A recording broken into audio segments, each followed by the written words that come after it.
นะโมพุทธายะสิทธัง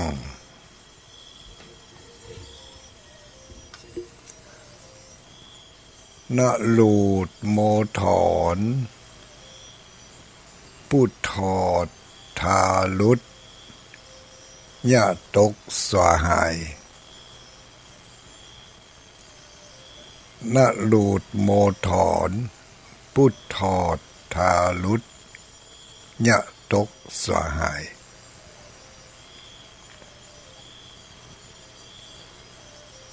นะลูดโมถอนพุทธอดทาลุดยะตกสวาหายนะโมพุทธายะขอความนอบน้อมแด่องค์สมเด็จพระสัมมาสัมพุทธเจ้าขอน้อมอภิวาทแด่พระสัทธรรมเจ้าขอน้อมนมัสการแด่พระอริยสังฆเจ้า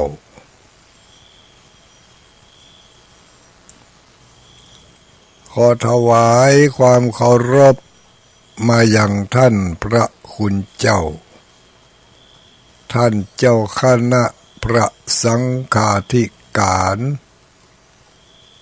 ท่านครูบาอาจารย์พระสงฆ์องค์สังฆเจ้าทุกรูปทุกตนทุกองค์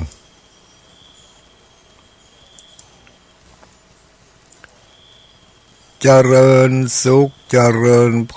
รสวัสดีอรุณสวัสดิ์มายังอุบาสกอุบาสิกา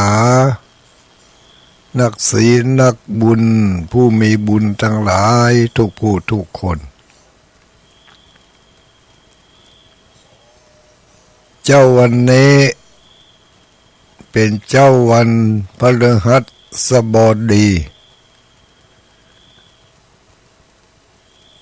ตรงกับวันที่24เดือนเมษายนวันที่24เดือนเมษายนพุทธศักราช2568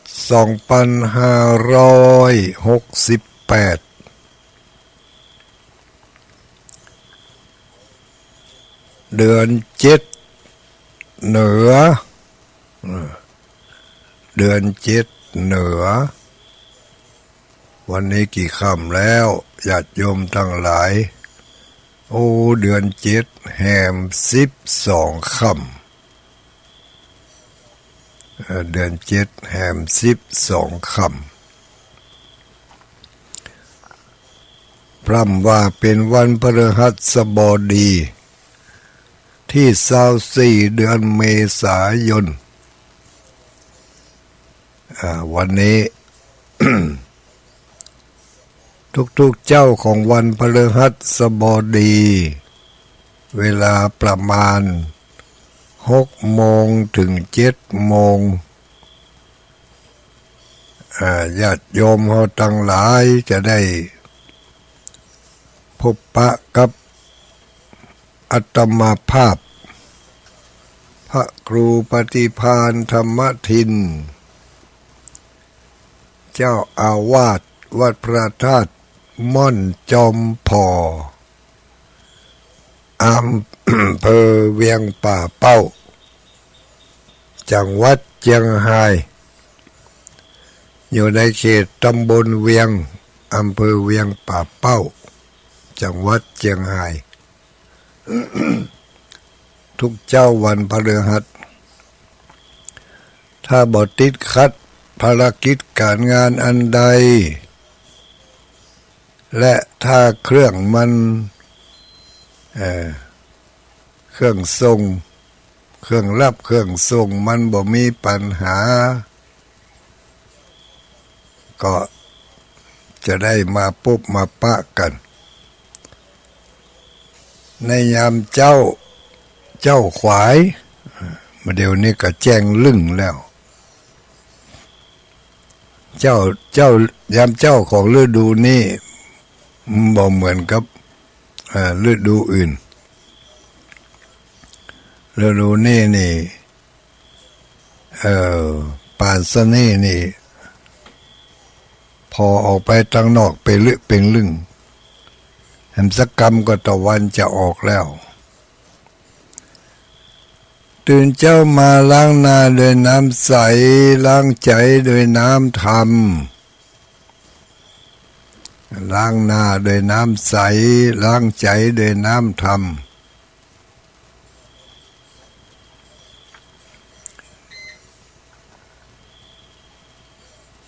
คติธรรมฝากเอาไว้ให้คิดล้างหน้าด้วยน้ำใสล้างใจด้วยน้ำธรรมมีความจำเป็นอย่างใดที่จะต้องล้างหน้าบ่ล้างบ่ได้กะ ต้องล้างหน้าบางคนล้างตัวก็ทั้งที่คืนนั้นทั้งคืนเนาะบ่ได้ไปออกเหงื่อออกแห้งบ่ได้ไปทำสิ่งสกปรกอันใดแต่ตื่นเช้ามาก็ยังอาบน้ำอยู่อาบน้ำชำระล้าง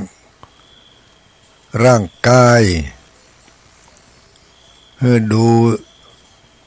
สดใสเมื่อร่างกายสดใสจิตใจก็สดชื่นสดชื่นเป็นอย่างนั้นล้างหน้าแล้วก็ดูสดใสล้างใจก็เหมือนกับการล้างหน้าล้างเนื้อล้างตัวล้างจิตล้างใจถ้าใจมันสะอาดแล้วมันก็ม่วนใจถ้าใจบ่สะอาดก็ขุ่นข้องหมองใจมันบ่ม่วนใจมันขุ่นใจขุ่นใจมัวเกิดมาจากใจแคบใจกีดใจแคบใจกีดมันบ่ดูต่างไปบ่ดูต่างดิ้น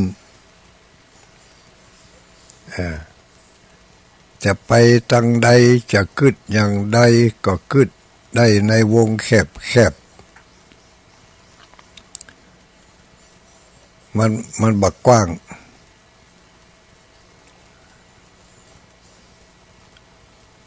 เกิดมาจากสนิมหรือว่าเกิดมาจากขี้เมียงที่มันมาคอยทัก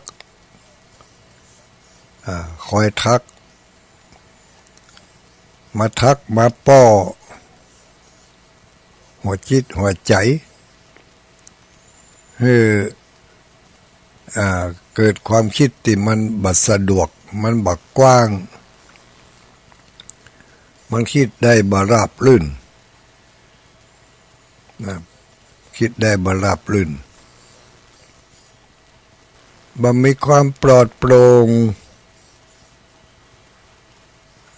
มีแต่ความอัดอั้นมีแต่ความขุ่นมัว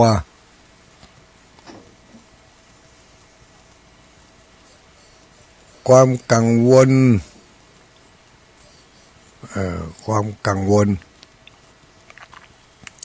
ตอนนี้ต้องล้างออก ล้างออกโดยน้ำพระธรรมคำสอนของพระสัมมาสัมพุทธเจ้าก็วิธีการล้างชำระล้างใจก็ใจรักธรรม วิธีปฏิบัติตามที่โบราณอาจารย์เปิ้นสืบทอดมาจากพระสัมมาสัมพุทธเจ้าสืบทอดกันมาเป็นทอดเป็นทอดเป็นทอดเป็นช่วงเป็นช่วงจนมาถึงหมู่เฮาตั้งหลายนี่ที่เฮาได้ยินได้ฟังได้อ่านได้ฮู้ได้หันก็ศึกษากันไปแล้วเมื่อศึกษาแล้วเข้าใจแล้วก็เอาไปฝึกหัดปฏิบัติขัดเกลาจะได้ชื่อว่าขัดล้างสวยล้างขัดสีสวยล้างขัดสี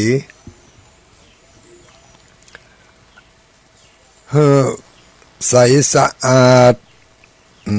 เมื่อจิตใจมันใสสะอาดแล้วตอนนั้นมันก็เกิดความโล่งความสบายปลอดโปร่งโล่งสบายเหมือนกับถนนรถวิ่งยามดึกยามเจ้ามันโล่งมันสบายแต่ถ้าขวายมาสักเล็กสักน้อยถนนก็จะเริ่มแออัดไปโดยรวดยวดยานพาหนะเพราะว่า จะมีผู้ที่ใจถนนหนทางสัญจรไปมามากหน้าหลายตาตามภารกิจการงานของภัยของมันก็ออกมาใจถนนนักขึ้นเมื่อมันแออัดไปโดยยวดยานพาหนะการเดินบอกว่าเขาจะเดินด้วยยานพาหนะเขาจะเดินด้วยเท้ามันก็รู้สึกว่าวุ่นวายต้องระมัดระวังเป็นอย่างยิ่งมิฉะนั้นก็จะเกิดอันตราย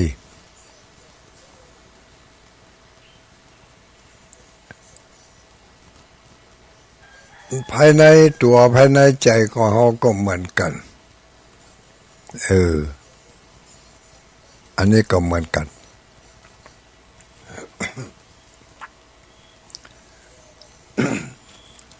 ถ้าเราไปถ้าเราใช้เวลาในการดำเนินชีวิตก็เหมือนกับการเดิน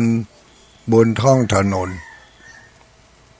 ถ้ามันวุ่นวายนักอันตรายมันก็มีหลาย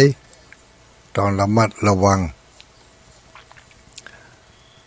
ความระมัดระวังนี้เป็นว่าความไม่ประมาทในการดำเนินชีวิตการใช้ชีวิตด้วยความไม่ประมาท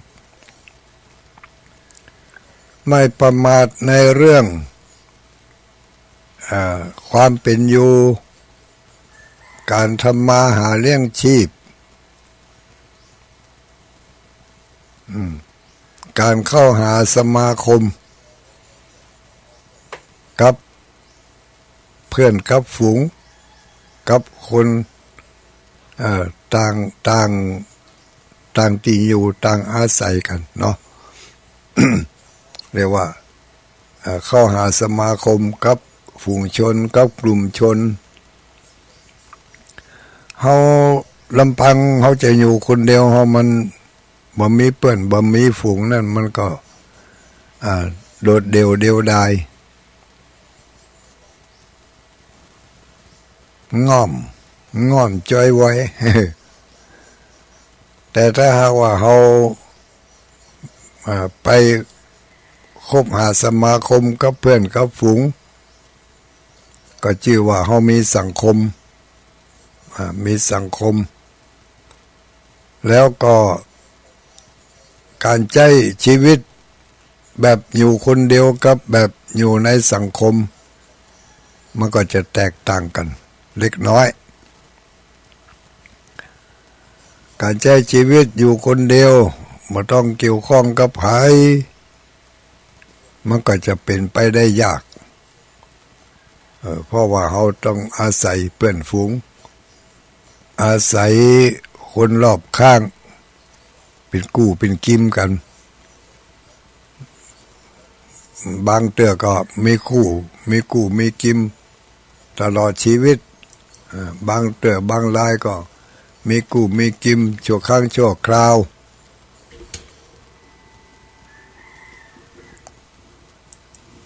ก็จำเป็นอย่างยิ่งที่จะต้อง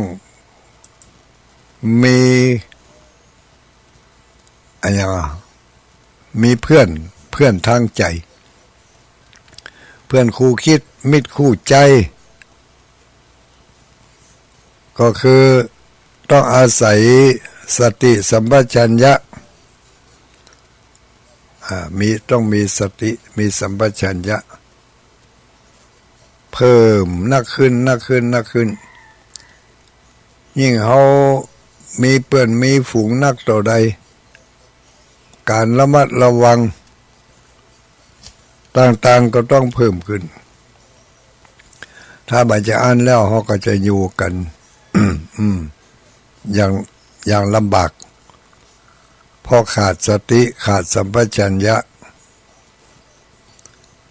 ถ้าขาดทำ2 ข้อนี้แล้วปัญหาต่างๆมันก็จะเกิดติดตามขึ้นมาต้องฝึกสติต้องรู้เท่าไว้รู้เท่าไว้กันรู้ทันไว้แก้ต้องรู้เท่าทันหู้เท่าทันก่อนที่เขาจะก่อนที่เขาจะลงมือลงไม้ทำอะไรก่อนที่เขาจะไปที่ไหนต้องหู้เท่าหู้ทันมันไปในทางที่ดีกะมันจะในทางที่ดีกะ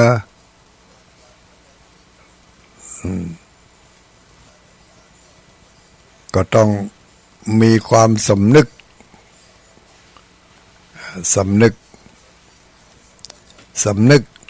ระลึกกึดได้แล้วก็ทำลงไปกึดได้แล้วก็ออกไปถ้าอยู่คนเดียวคนเดียว ก็คงบ่มีปัญหาอย่างแต่ในเมื่อเขาอยู่กับคนหลายอยู่กับคนต่างความนึกคิดต่างความรู้สึกก็ต้องทำใจให้รู้เท่าทันมีสติมีสัมปชัญญะระลึกขึ้นได้ก่อนแล้วก็ระลึกตัวตามอนุมานประมาณเอาว่าทำอย่างนี้พูดอย่างนี้คิดอย่างนี้มันจะให้โทษกับเฮาก็ว่าจะเป็นบุญเป็นคุณแก่เฮาอย่างใดเนี่ยไปทำการทำงานไปคบหาสมาคมกันไปบางวันก็ไปปะใส่เพื่อนใส่ฝูงที่ดีที่เรียกว่าเป็นกัลยาณมิตรบางวันก็ไปปะใส่ศัตรูคู่แค้นเขาจะปะใส่คนทั้ง2 ประเภทนี้คือประเภทที่ดีกับเรากับประเภทที่คิดหรือว่าทำบ่ดีกับเฮาถ้าเขาได้ปะทุกวันถ้าไปปะใส่กัลยาณมิตรก็ทำให้จิตใจโล่งโปร่งสบายเบาถ้าไปปะใส่ศัตรูคู่แค้น ก็ทำให้เกิดความนักอึดอัดติดขัด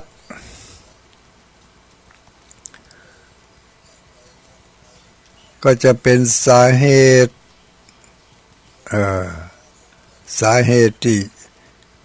ที่จะให้เราไปต่อยอดทางใดมันก็มีอยู่สองทางเนาะถ้าไปปะกัลยาณมิตรเป็นเพื่อนเป็นฝูงเป็นทูตที่คิดดีต่อเราสนิทสนมกัน อันนี้ก็มีความระมัดระวังน้อยลงก็ทำให้เราสบายอกสบายใจม่วนอกม่วนใจ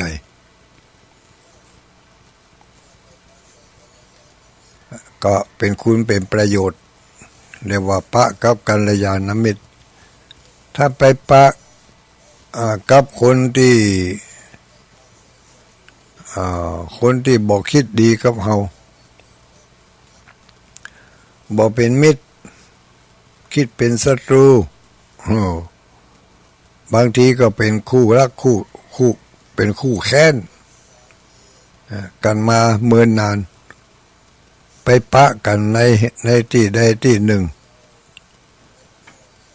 ก็ต้องระมัดระวังนี่ก็คือเราต้องระวังกายระวังวาจาของเราการแสดงกิริยาอาการบางอย่างของเรากำอู้กำจาของเราบางเตื้อเขาไม่ได้ตั้งใจหรอกที่จะย่าให้เขาคัดอกคัดใจแต่กิริยาการแสดงออกของเรามันไปกระตุ้นความรู้สึกบางอย่างของเขาแล้วก็ทำให้เกิดความคิดในทางที่บ่ดีกับเรา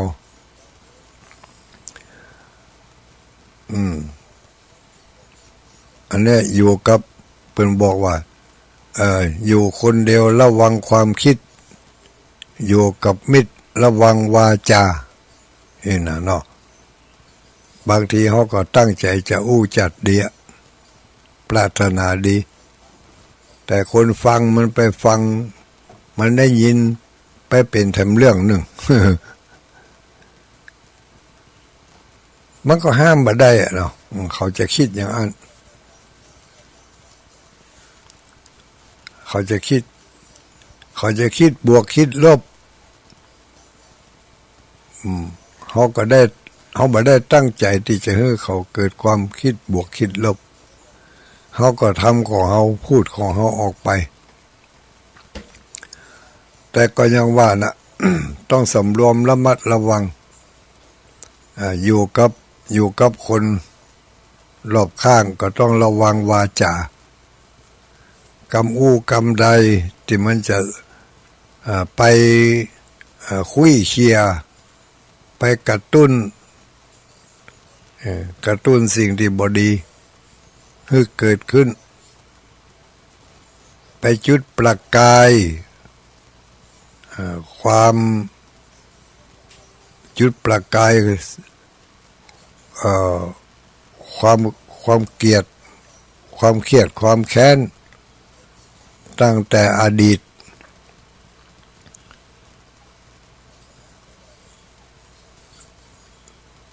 ต้องใจน้ำทำล้างชำระล้างกำอู้กำจาของเราต้องอาศัยพระธรรมคำสอนคอยควบคุมคอยระมัดระวังพอให้ดีพอหน้าพอหลังพอซ้ายพอขวาให้ดีวันนี้เขาจะได้ไปเข้าหาสมาคมกับเพื่อนกับฝูงเพื่อนต่างความคิดเพื่อนต่างถิ่นต่างบ้านก็ต้องคอยป้องกันเมื่อมันเกิดความเจ็บช้ำน้ำใจ อันนี้จำเป็นจะต้องใจรักธรรมที่เรียกว่าใจน้ำธรรมล้างใจเพราะตื่นเจ้ามาเราใจน้ำใสล้างหน้าก็อย่างที่เคยว่าล้างหน้าด้วยน้ำใสแล้วยังบ่พอจะต้องประดับตกแต่งโดยเครื่องสำอางเพื่อเกิดความสวยงามน่าดูข้อนี้ฉันใดการล้างใจโดยน้ำธรรมก็ต้องประดับด้วยเครื่องสำอางของใจเครื่องสำอางของพฤติกรรมต้องมีวัฒนธรรมประเพณีจารีตฮีดหอยเป็นเครื่องประดับมีกิริยามารยาทเหล่านี้อันนี้เป็นเครื่องประดับเหมือนกับเราล้างหน้าของเราแล้วเราก็ต้องประดับด้วยครีมด้วยเครื่องสำอางฉันใดเมื่อเราล้างใจของเราแล้วเราก็ต้องประดับด้วยพฤติกรรมจารีตฮีดหอยปะกันก็ทักทายปลาใสเอาความเป็นมิตรใส่กันไปก่อนไปปะกับคนหน้าคนหลายต้องควบคุมอารมณ์ควบคุมใจสร้างมิตรภาพให้เกิดขึ้นเพื่อความสบายใจให้อภัยผู้ที่รู้เท่าไม่ถึงการหรือว่าผู้ที่ไม่รู้เมื่อเขาได้มาร่วงเกินจะด้วยเจตนาและไม่เจตนา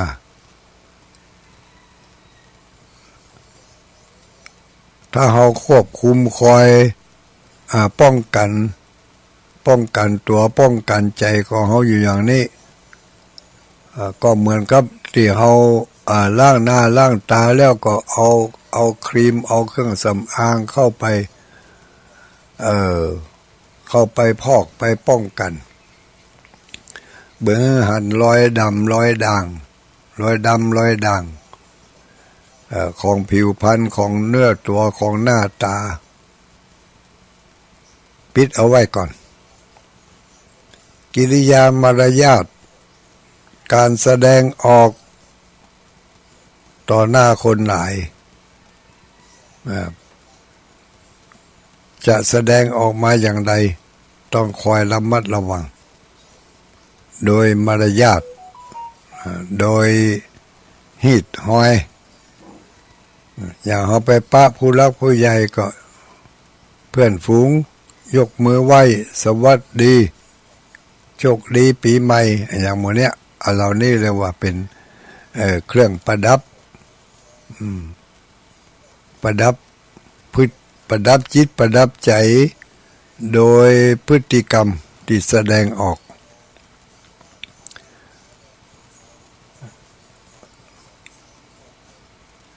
แล้วที่เขาทำไปอย่างนั้นมาแจ้กล้าเขาจะได้อย่างเดียวคนเดียวเขาคนรอบข้างก็จะได้หันทั้งที่เขาไม่ได้ไปแสดงกับเขาหรอกเขาแสด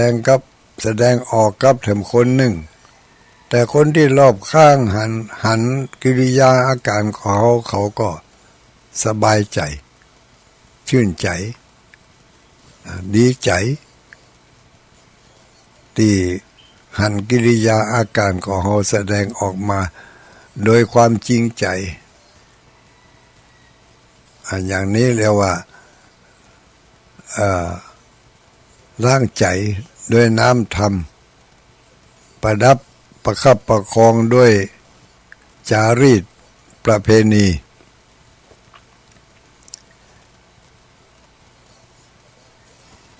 ถ้าจะลึกเข้าไปสักน้อยหนึ่งก็ปลูกฝังคุณธรรม ปลูกฝังคุณธรรมเพื่อให้เกิดผลลัพธ์ออกมาในทางที่ดีคือความสุขความสบายความสุขความสบายสบายอกสบายใจม่อนอกม่อนใจชื่นอกชื่นใจก็เป็นสิ่งที่ทุกคนต้องการอยู่แล้วถึงเมื่อถึงวันนี้เขาก็ต้องการสิ่งนี้แหละต้องการความม่อนอกม่อนใจความสดชื่น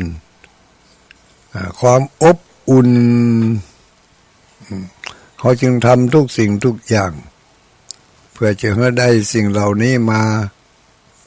เป็นสมบัติทางใจของเขาก็คือความม่อนอกม่อนใจ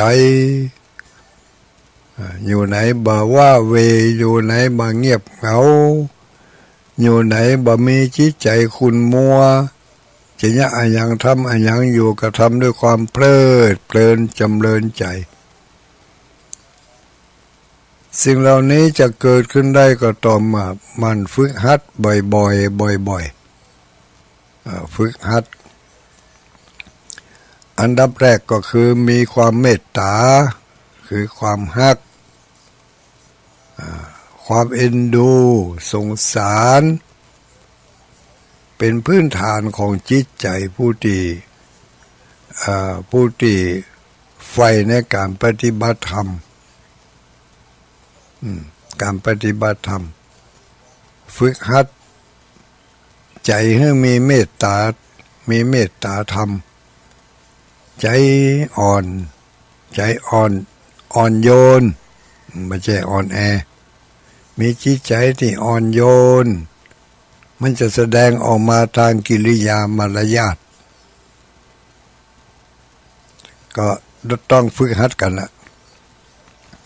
ต้องช่วยล้างสิ่งที่สกปรกออกไปก็คือความหันแก่ตัวหันแก่ได้อันนั้น ความกลัวเหลือ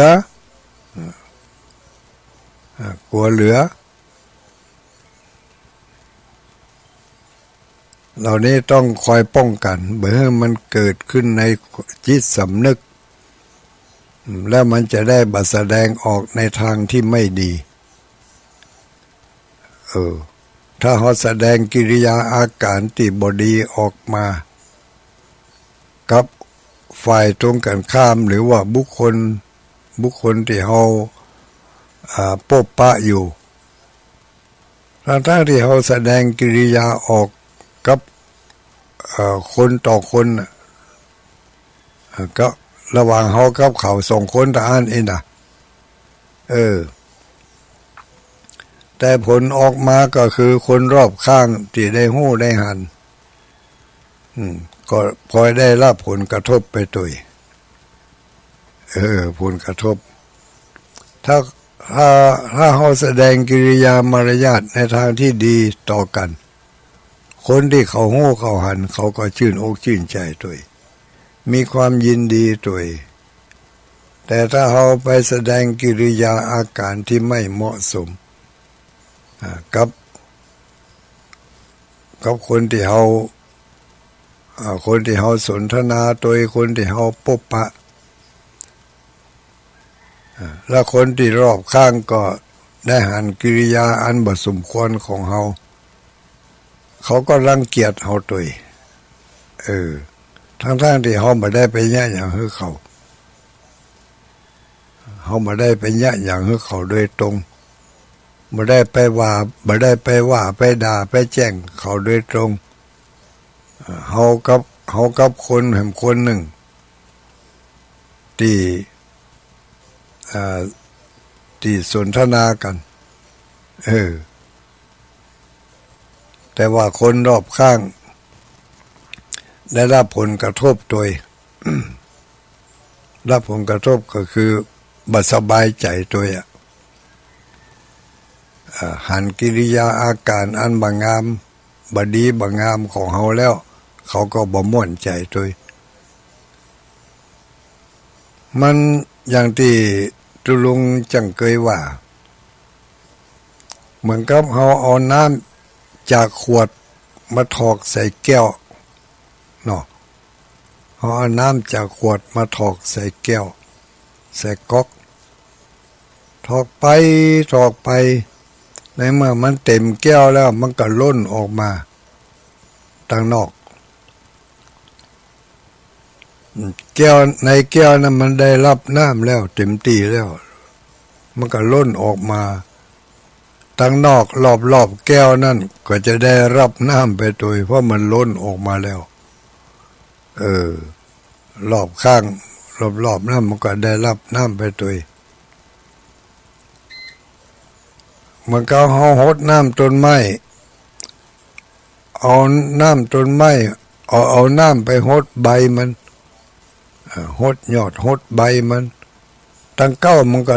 ได้รับผลไปโดยเพราะว่ามันย่อยจากใบมันก็ลงไปหาหากมันโดยความชุ่มชื้นได้ทั่วถึงกันเฮาแสดงกิริยาอาการในทางที่ดีมีความสุภาพอ่อนโยนกับคนรอบข้างคนที่เฮาได้ไปพบไปปะกิริยามารยาทเรียบร้อยสนทนาปราศัยกันโดยมีศีลมีธรรมคนรอบข้างที่เขาหู้เขาหันเขาอยู่ใกล้ชิดกับเราเขาก็พลอยได้รับผลไปด้วยมีความชื่นอกชื่นใจม่วนใจแต่ถ้าเราพิษกันเบะบะแล้วคนรอบข้างก็ได้รับไปด้วย ได้รับความเบะบะนั่นน่ะทั้งที่เขาบ่ได้ตั้งใจจะเอาฮื้อเขานะแต่มันได้ไปคนเดียวมันน่ะได้รับผลกระทบไปด้วยเพราะฉะนั้นจำเป็นที่จะต้องคอยล้างหน้าด้วยน้ำใสล้างใจด้วยน้ำธรรมคอยป้องกันด้วยวัฒนธรรมประเพณีกิริยามารยาทต่างๆนี่เป็นเครื่องประดับตัวประดับใจประดับพฤติกรรมของเฮาตื่นเจ้ามาเฮาก็ฝึกฝนนึกถึงพระธรรมคำสอนวันนี้เขาจะไปที่ไหนต้องคอยระมัดระวังหน่อยกิริยามารยาทของเขาอันนี้มันเป็นเครื่องประดับเครื่องประทินผิวประทินใจหน้าตาหมุนเล่าเศร้าหมองเพราะสิ่งแปลกปลอมเข้าไปติดเปื้อนหรือไปทำให้สกปรกก็ต้องช่วยล้างโดยน้ำใสจิตใจที่สกปรกขุ่นมัวไปโดยโลภะโทสะโมหะก็ต้องล้างโดยคุณธรรมมันฝึกตนฝึกตัวฝึกใจให้มีเมตตาคือความฮักความเอ็นดูมันจะเป็นศัตรูคู่แค้นหรือจะเป็นมิตรสัมพันธ์กันอย่างใดก็ตามเฮาฝึกใจของเฮาให้มันมีความมั่นเที่ยงเขาจะเป็นศัตรูคู่แค้นเพียงแต่หันกันหู้กันหันกันก็บ่ต้องไปถึงกับแสดงออกมาทางหน้าทางตาต่างพฤติกรรมจะได้มาต่อยอดของความชั่วร้ายที่เฮามีอยู่แล้วมันฝังอยู่ในตัวในใจของเฮาเนี่ยถ้าเฮาไปแสดงออกนั่นแสดงว่าเฮาไปต่อยอดต่อยอดที่มันยังค้างอยู่คือมันสำเร็จรูปถ้าเฮาบ่แสดงออกเก็บไว้จังก็จังไว้หั่นจะไปแสดงออกเมื่อบัดแสดงออกก็เป็นการเก็บพับไว้ก่อนโดยคมจิตคมใจธรรมะคมพฤติกรรมเบื่อมันแสดงออกมา บางคนนี่บ่อย่างนั้นน่ะก้อนหันแล้วมันก้อนหันศัตรูแล้วมันจังพอจังแล้วก็แสดงกิริยาออกมาออกหน้าออกตาอย่างนี้ก็ไม่ได้ควบคุมบ่ได้ควบคุมบ่ได้ประดับประดับตัวประดับใจ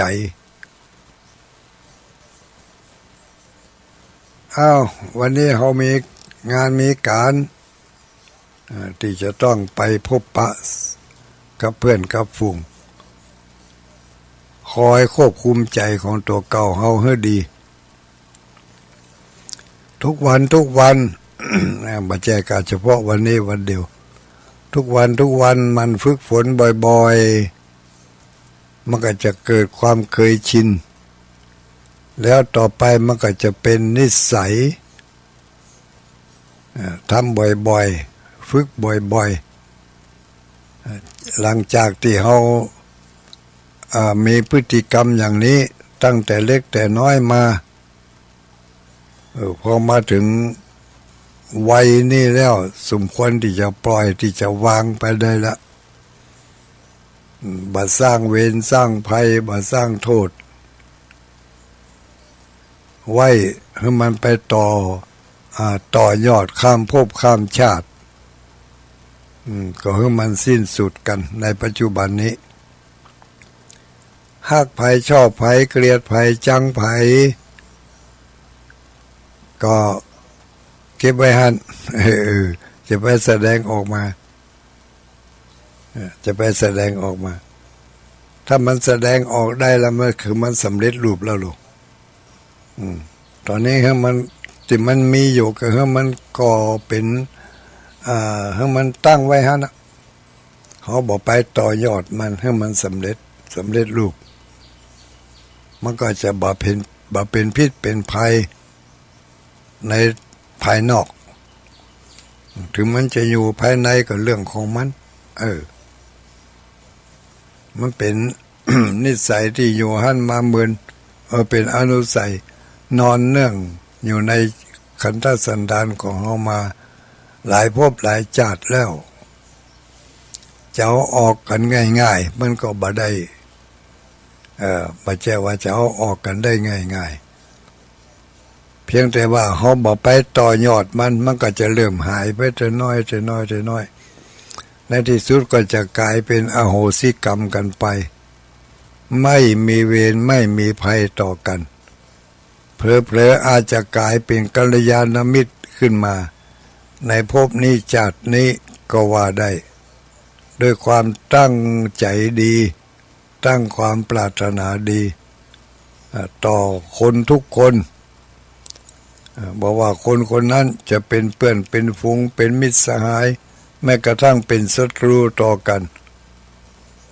เฮาบ่ได้ไปต่อยอดของความชั่วร้ายไปปบไปปะกันอย่างนักที่สุดก็ขอให้มันได้เฉยเอาไว้บ่ไปต่อยอดของความชั่วร้ายเลวทราม ก็จะเป็นบุญเป็นกุศลกับเฮาที่เรียกว่าเฮาล้างใจด้วยน้ำธรรมประดับประดาด้วยมารยาทกิริยาประเพณีรีตจารีตฮีตห้อยเมื่อเราทำสิ่งใดที่มันเป็นในทางที่ดีความดีเหล่านั้นก็จะกระจายออกไปรอบข้างรอบตัวเราไผหู้ไผหันเขาก็ชื่นชมยินดีตัวพระเจ้าเป็นจึงบอกว่าให้แผ่เมตตาให้ฝึกหัดแผ่เมตตาให้มีความฝึกหัดมีความเอื้อเฟื้อเผื่อแผ่มีไมตรีคิดดีพูดดีทำดีจนเป็นนิสัย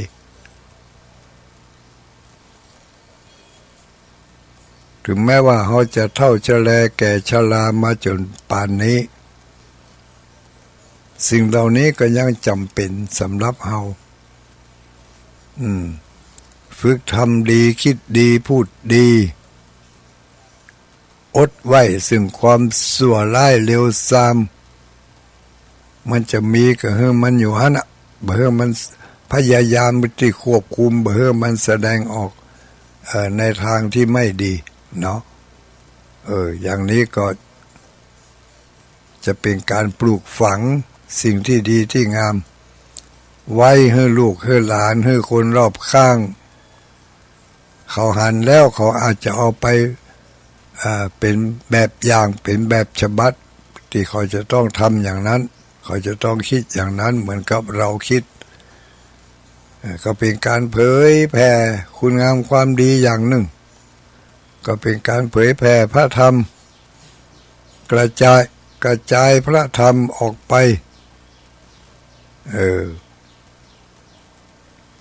จากการกระทำของเฮานี่แหละจากกรรมอู้ของเฮานี่แหละบ่ได้ที่จริงบ่ได้ตั้งใจจะเผยแผ่หรอกแต่กิริยาการกระทำของเฮามันเผยแผ่ไปในตัวมันน่ะคนอื่นจะเอาแย่งเอาอย่างเอาความเหมาะสมไปเป็นแบบฉบับอย่างนี้ได้บุญด้วยนะได้บุญคือได้สร้างได้ทำความดีให้แก่ตัวเก่าเฮาและความดีเหล่านั้นกระจายไปรอบๆข้างคนที่เป็นฮู้เป็นหันเป็นอยู่ใกล้ชิดเป็นก็สบายใจไปด้วยม่วนใจไปด้วยนี่คือการเผยแผ่โดยพฤตินัยโดยพฤตินัยอันใดมันดีๆเขาก็แสดงออกมาทุกคนมันมีเหมือนกันหมดถึงความดีถึงความชั่วอยู่ในตัวแต่ความดีให้ผลเป็นความสุขอบอุ่นม่วนใจสำหรับความชั่วร้ายนั้นให้ผลคือความทุกข์ความกังวลความสับสนวุ่นวายหลายอันหลายเชื่อมันจะเกิดขึ้นติดตามมาเลยเฮามีความดีแสดงออกซึ่งคุณงามความดีฝึกหัดตนฝึกหัดใจควบคุมพฤติกรรมที่มันบ่ดีบ่ให้มันแสดงออกโดยการฝึกหัดบ่อยๆเมื่อก่อนมาหลังเขาอาจจะ บ่ได้ฝึกหัดปล่อยไปตามเรื่องตามราวตามเลยตามเลยมันใครด่าก็ด่ามันใครว่าก็ว่าใครจู้จี้มุมมิบก็แยะไปโดยขาดการควบคุมขาดการบังคับมันก็จะแสดงออกตามกิริยาตามนิสัยที่เคยเนี่ยเคยทำแต่ในเมื่อเรามาได้ยินน้ำธรรมจาก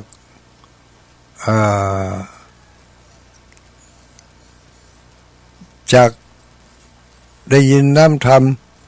จากผู้ที่เป็นแสดงออกมาว่าเป็นไผทั้งนั้นบางทีก็เป็นคุณหนูเล็กเด็กแดงเขาหันเขาหู้แล้วเขาก็เก็บมาใส่ใจแล้วก็จะได้ความดีอกดีใจไปโดยนี่ก็เป็นการเผยแผ่ธรรมะจากคนอื่นเพื่อเขาได้รับแล้วก็นำมาใส่ใจก็ชื่อว่าเขาได้รับความดีจากการกระทำความดีของผู้อื่นเขาหันผู้อื่นคนอื่นมีกิริยามารยาทที่ดีเรียบร้อยแม้แต่เด็กตัวน้อยๆปะคนเฒ่าคนแก่ก็ยกมือไหว้เขาก็ยังชื่นใจว่าเขาเป็นเด็กดีมีคุณธรรมและถ้าเขาเป็นผู้ใหญ่ผู้เฒ่าผู้แก่ถ้าเขาแสดงคุณงามความดีออกมา หมู่เด็กเล็กทั้งหลายเขาก็คงจะชื่นใจเหมือนกับเราได้รับความชื่นใจจากการแสดงของเด็กเล็กออกมาทางกายกรรมวจีกรรม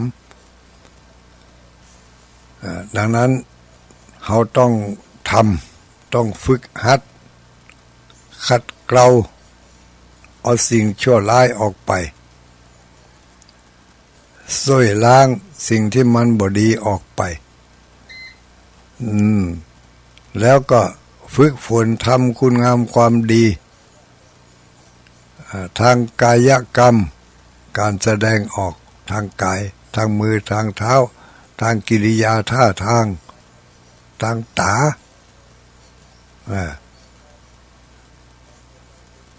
ทำอย่างนี้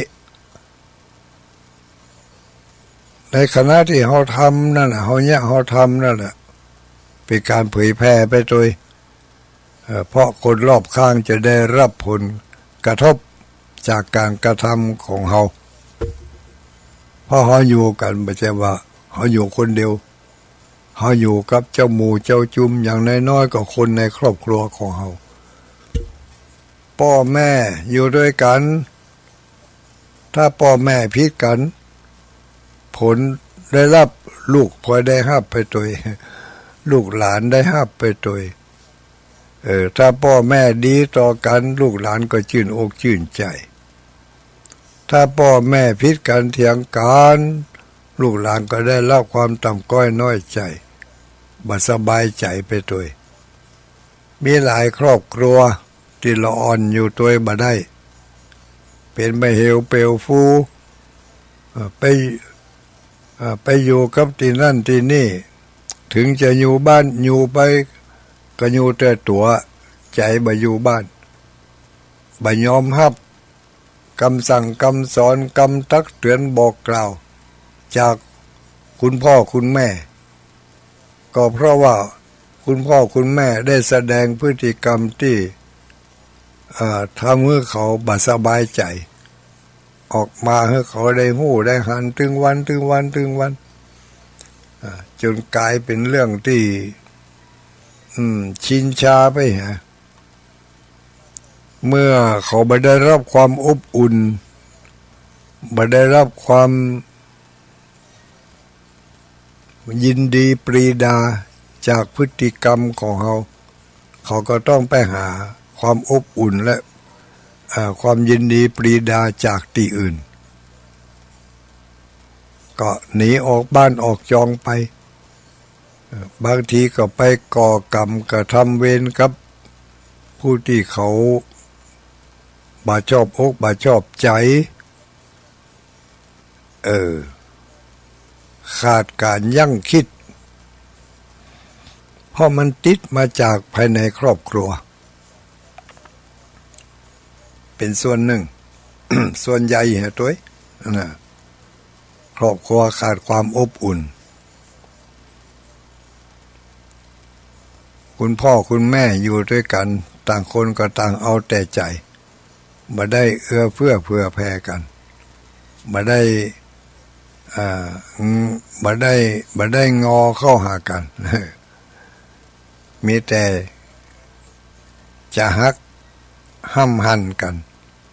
เอาชนะให้ได้ในทางรุนแรง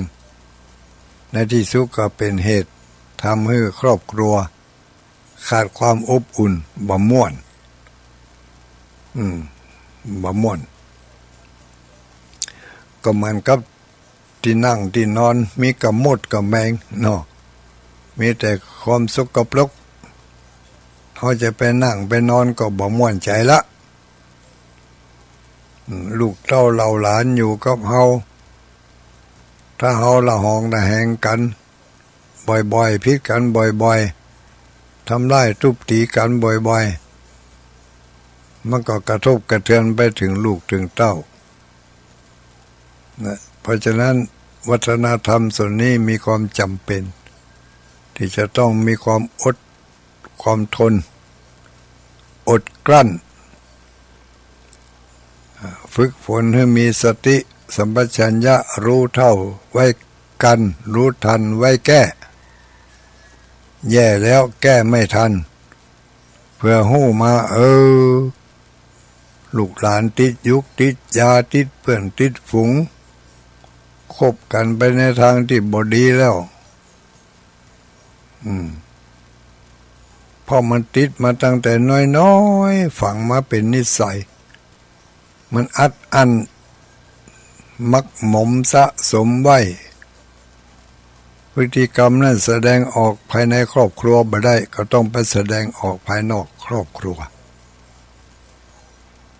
อันนี้จำเป็นนะจำเป็นผู้เฒ่าผู้แก่ปู่อุ้ยแม่อุ้ยเฮาตั้งหลายเป็นแบบอย่างที่ดีให้แก่ลูกแก่หลานฝึกฝนคุณธรรมให้เกิดขึ้นบ่อยๆบ่อยๆการฝึกฝนคุณธรรมนี่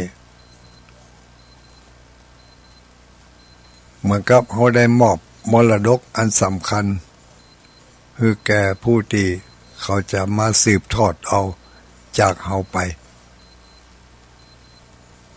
เขาได้ฝากได้ฟังสิ่งที่ดีก็ภาคภูมิใจได้ฝากได้ฟังสิ่งบ่ดีก็บ่มีความภาคภูมิใจเผลอๆอาจจะมีความเสียอกเสียใจในภายหลังภายลุนก็ว่าได้ตื่นมาล้างหน้าด้วยน้ำใสล้างใจด้วยน้ำธรรมดำเนินมาจะหมดเวลาแล้วเนอะวันนี้มีงานมีการที่จะต้องไปหลายที่หลายแห่งญาติโยมที่จะมาแอวหาวันนี้บ่ต้องมาแต่เนอะถ้ามาก็มาเมื่อคืนปุ่นเนาะหรือมาอ่านก็หลังบ่าย3 โมง 4 โมงปุ่นน่ะวันนี้วันพุธหลายวันอยู่เนี่ยเนาะก็ขออนุโมทนาศรัทธาญาติโยมสาธุชนคนผู้ฟังทั้งหลายที่ได้ใส่ใจในเรื่องของการปฏิบัติตนปฏิบัติตัวปฏิบัติธรรมก็ฝากไว้ล้างหน้าด้วยน้ำใสแล้วอย่าลืมล้างใจด้วยน้ำธรรมประคับประคองด้วยวัฒนธรรมจารีตประเพณีอันดีงามขออนุโมทนากับศรัทธาญาติโยมพุทธศาสนิกชนทั้งหลายทุกคนทุกท่านที่ได้ยินได้ฟังอยู่ในเวลานี้สำหรับเจ้าวันนี้อัตมาภาพพระครูปฏิภาณธรรมทินก็ขอนำรายการนี้คืนตั้งสู่ตั้งสถานีขอกล่าวคำว่าสวัสดีปีใหม่โชคดีมีใจเหมือนกันกูคู่กูคนเนออายุวันโนสุขังพลังพระพุทธคุณ